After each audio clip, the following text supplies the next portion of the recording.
Welcome to the debate. Imagine for a moment that you sold everything of value inside your house. Okay. The expensive electronics, the jewelry, the antique furniture.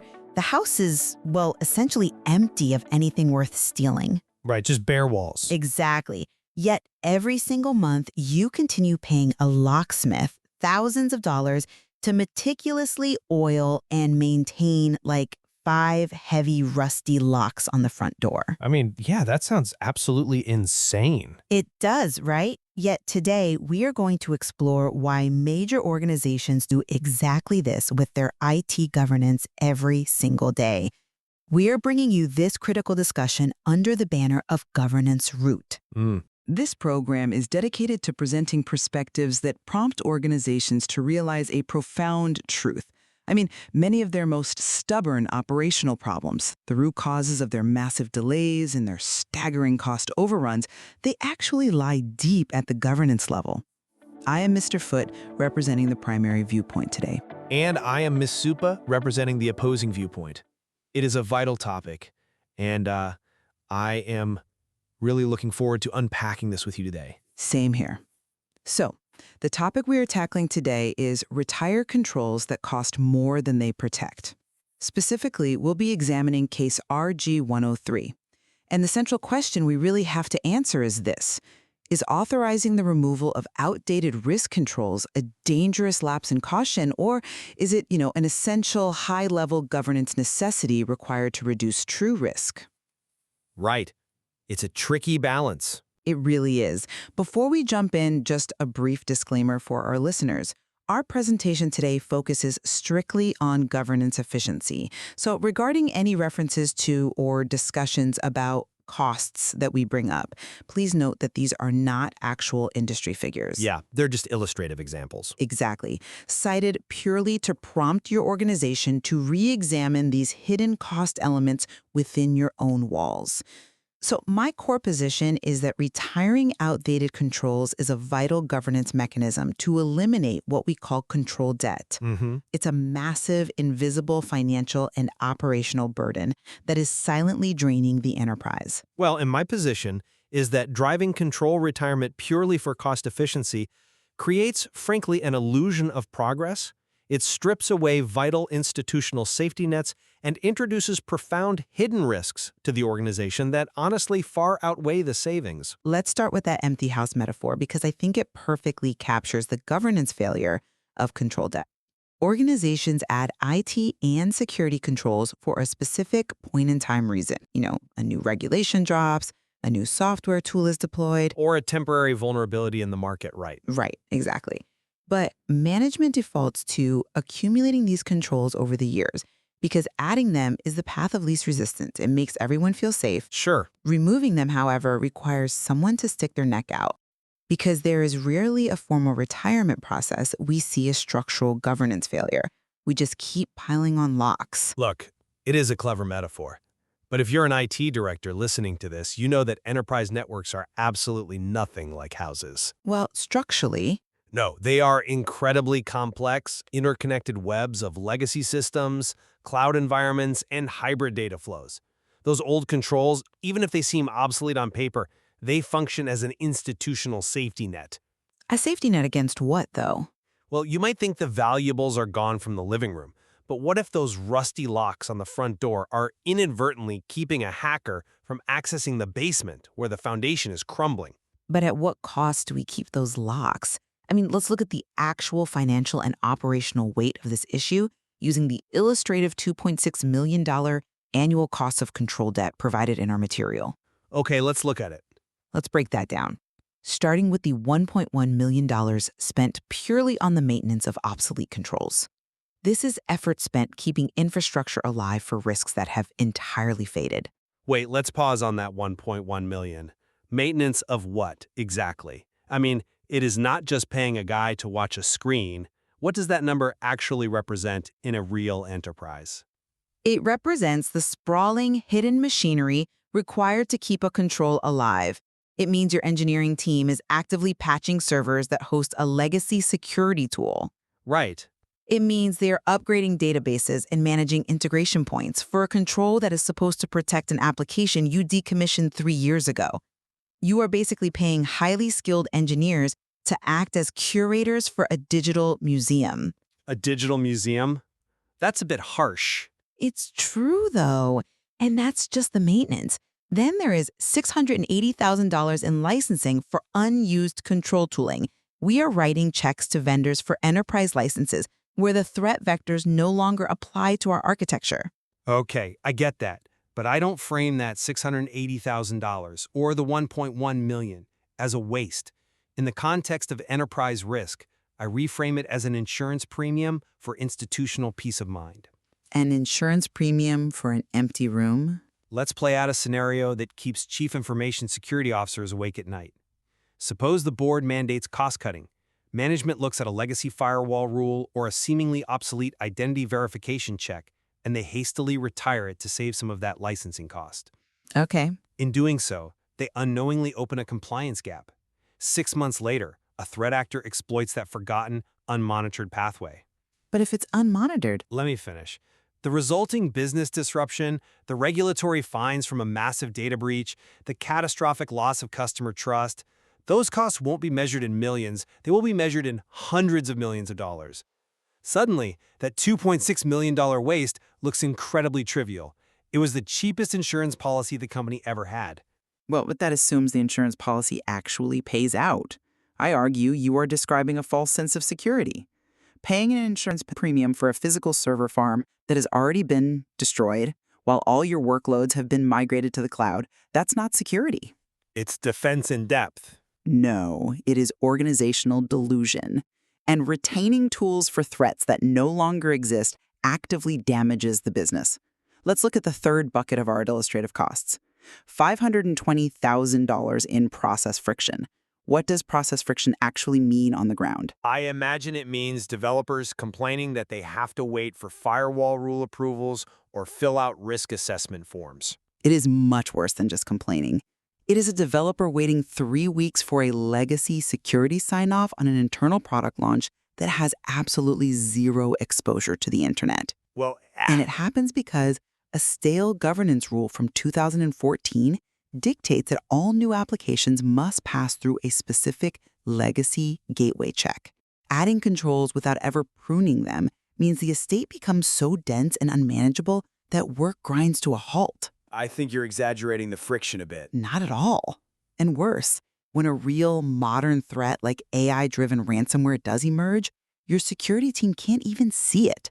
They can't see it through the noise of false alarms generated by obsolete systems triggering on normal traffic.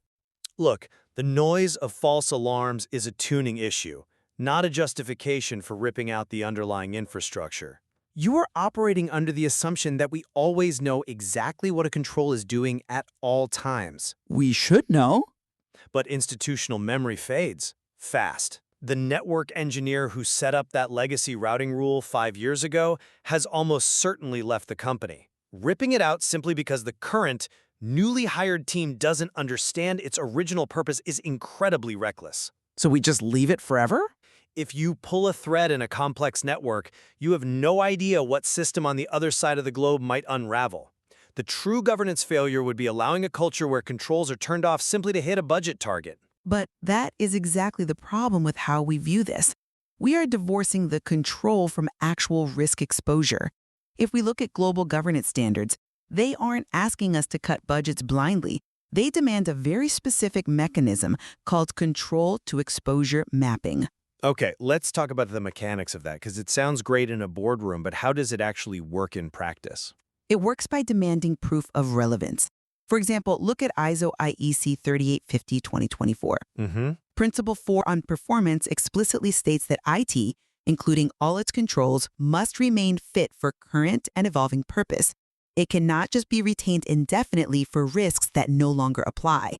Or, look at ISO IEC 3853-2022, NXA. Right. It specifies that an optimized control estate is evidenced by scheduled relevance reviews and formally recorded retirement decisions.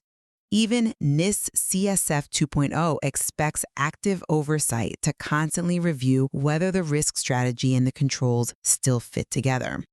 Sure, in an ideal world. The mechanism here is the governance maturity self-check. It asks a CISO or an IT director a very simple, very uncomfortable question. When did we last formally retire a control, and where is that decision recorded? And usually, there's silence. Exactly. If the answer is never, or if there is awkward silence in the room, the organization is managed by hope. Every single control must technically map to a live, documented business risk. I hear the recitation of the ISO and NIST frameworks, and again, in a pristine academic environment, that mapping makes perfect sense. But the implementation mechanism is a nightmare. It's just a process. Now, do you know what control-to-exposure mapping actually looks like on the ground for an enterprise that has been operating for 20 years? It requires an audit of the architecture.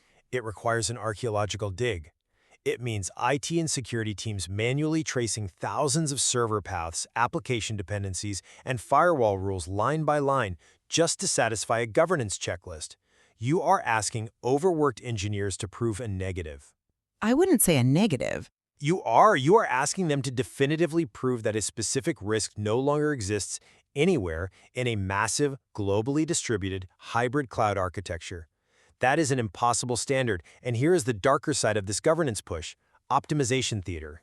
Wait, optimization theater. I haven't heard it framed exactly that way before. What does that actually look like when middle management gets hold of a mandate to start cutting? It is the inevitable result of trying to quantify this process. Optimization theater happens when the board reads exactly the kinds of frameworks you just cited. They decide they want to show governance maturity, so they set a key performance indicator, a KPI, mandating that the IT department must cut legacy controls by 10% this year. Okay, I can see where this is going. Right? What happens next? Middle managers eager to hit their targets for year-end bonuses will recklessly shut down safety measures just to make their dashboards look green. They will look at a system, see low traffic for 30 days, and say, retire it. Yeah. Required to ensure it is truly obsolete because they don't have the time or the staff. By pushing control retirement as a top-down mandate, you inadvertently incentivize the exact behavior that creates massive vulnerabilities. You get managers deleting rules just to hit a quota. Look, I see the danger there. A blind quota is terrible governance. But let's be honest about why that investigative burden, that archaeological dig, is so massive and painful today. Why? It is massive because organizations have, as the material states, managed by hope for a decade. They have allowed control debt to accumulate without any oversight. Well, they had other priorities. Maybe. But yes, untangling 10 years of neglected controls is painful. But if control retirement was an expected, regular part of the annual review cycle, if it was an owned governance decision embedded in the culture, it wouldn't require a chaotic archaeological dig. It would just be routine hygiene. Routine hygiene. Yes. When a new system replaces an old one, the governance framework should dictate that the old controls are decommissioned as a mandatory part of the project's closing phase. The problem isn't the mapping itself. The problem is that management defaults to accumulation because there is no clear, named authority empowered to authorize removal. I agree that routine hygiene is the ultimate goal. Honestly, I do. But you are vastly underestimating the messy reality of modern enterprise architecture. Systems are rarely replaced cleanly. True, there's always an overlap. Right. A project to replace an old on-premise system with a shiny new cloud-native tool might take 3 years, and even then, they overlap. Data flows are hybrid. An old control might still be catching anomalous behavior that the new cloud tool misses entirely, simply because the new tool wasn't configured to look for legacy protocols. So what's your solution then? When an audit flags a control with no clear live risk, your approach says, kill it to save money. My approach says, quarantine and observe it. How does quarantine actually solve the financial and operational drag, though? You're still paying for it. By mitigating the catastrophic risk of being wrong. Instead of ripping out a firewall rule, you put it in a monitor-only mode. You watch the logs. The moment you officially retire and delete a control, you dismantle the infrastructure that supported it. If you are wrong and something breaks down the line, putting it back takes weeks or months of engineering effort. But retaining it, even if it seems like a rusty lock, provides a baseline of defense in depth. Good governance shouldn't be about aggressively pruning the estate to appease a framework. It should be about maintaining overlapping fields of protection, even if some of them are redundant. But that redundancy is exactly what drains the budget and exhausts the teams. If we cannot tie a control to a live risk, we are effectively funding a superstition. Let's look at the final piece of our illustrative $2.6 million cost. $290,000 in wasted assurance and audit time. Audits are a necessary evil. External auditors come in every year. They ask for evidence that Control X is working. Your security teams spend hundreds of hours capturing screenshots, pulling logs, and writing reports for a control that mitigates a risk that evaporated in 2021. But the audit proves the infrastructure is functioning correctly. It proves the infrastructure is capable of doing a useless thing perfectly. I mean, true governance requires the courage to challenge the status quo. Adding controls is easy. It makes the board feel safe. But optimizing the estate by retiring controls based on hard evidence is the ultimate symbol of organizational maturity. Maturity doesn't mean deleting safety nets. It proves that leadership actually understands their environment. If we do not make removal a first-class governance decision with a named accountable owner, we will continue to drown in maintenance effort, unused licensing, and wasted audit time. We have to stop insuring the house after we have already sold it. And I maintain that, while pruning the control estate is theoretically ideal, the blind pursuit of efficiency must never compromise safety. Ripping away a safety net requires absolute certainty. And in cybersecurity, absolute certainty is a myth. It's risk management, not risk elimination. Exactly. And forcing overworked teams to prove a negative is often counterproductive. Incentivizing the removal of controls will inevitably lead to the optimization theater we discussed. Frankly, it is far better to have a slightly inefficient security apparatus that covers unknown edge cases than a perfectly optimized one that leaves the back door wide open simply because a manager wanted to save on licensing fees and hit a KPI. Well, it seems we are arriving at some clear points of convergence, despite our deep philosophical differences on how to execute this. We both agree that legacy controls cause significant operational friction, and that control debt is a very real phenomenon that boards need to formally acknowledge. Exactly. The debt undoubtedly exists, and we absolutely agree it is a board-level issue. The process friction you mentioned is real, and nobody wants to waste resources on an empty house. Right. But the pace and the motivation behind the retirement of these controls must be rooted in extreme caution and deep architectural understanding, not just financial optimization or adherence to an abstract framework. This has been a deeply illuminating exchange, and I think it highlights just how complex governance truly is when the rubber meets the road. Definitely. To close out our discussion today, I want to issue a final call to action to our listeners, especially the IT directors, CSOs, and C-level executives tuning in. When you return to your offices today, pull up your latest risk and control register.